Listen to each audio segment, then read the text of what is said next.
In the year 262, a dwarf called Warmshadow was born of unknown parentage. As a child, she grew up in a tiresome, poor society, with very little in the way of things to keep her occupied. This developed an internal rage unknown to the likes of other dwarves. As a child, she heard tale of a fortress called Kruggsmash in a faraway civilization that was destroyed by a great forgotten beast earlier in the days of time. She thought that perhaps this would be a place where she could start a bandit gang, a group of dwarves set out hell-bent on thievery and murder. As soon as they arrived, they knew the location was perfect.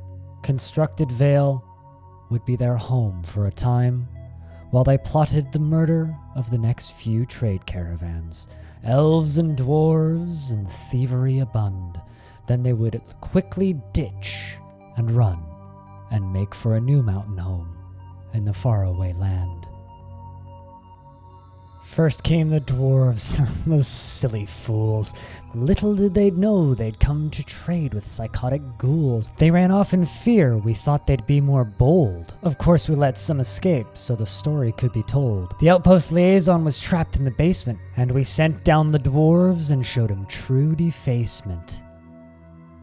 The elves came next, those pointy-eared fools. They thought they'd stand a chance in a fight against us with nothing but wooden tools. They walked right in, ready to sell, and we crushed their skulls and sent them to hell. After such a successful first year in Kruggsmash, the dwarves decided it was time to become a little bit more ambitious.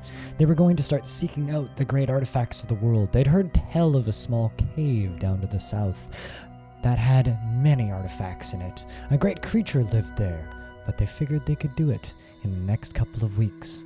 So without further ado, some plans were laid, and Warmshadow and her squad of 10 headed out for the raid. The dwarves waited eagerly for their return. Days turned into weeks, weeks turned into months. After almost a year had passed, the dwarves began to become anxious, wondering where their leader was, the founder of this group. Tales had started to spread of dragons and other great creatures deep within the mountains. Maybe something had happened. After enough time had passed, the dwarves eventually gave up all hope of their leader ever returning. Did a couple quick skirmishes and killed a few more, grabbed some more treasures and took what they could carry. They would abandon Kruggsmash and split to different mountain homes across the world, giving up all hope that they would ever see their leader again.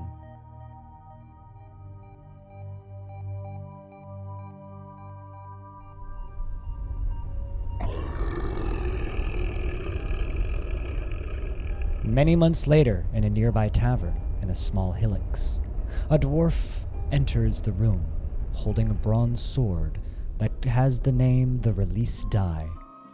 A sword this dwarf stole from the Knight of Temples. The dwarf goes by the name the Little Grim Reaper. Clasp Phantom.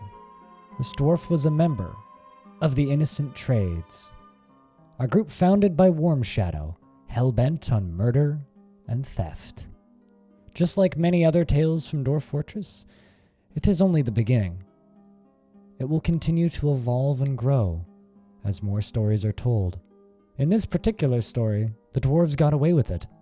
The fortress was retired, and our group of 10 dwarves made it out with the artifacts.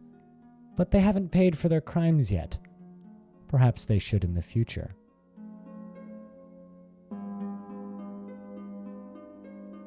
If you would like to download the world that this story came from, the link is in the description.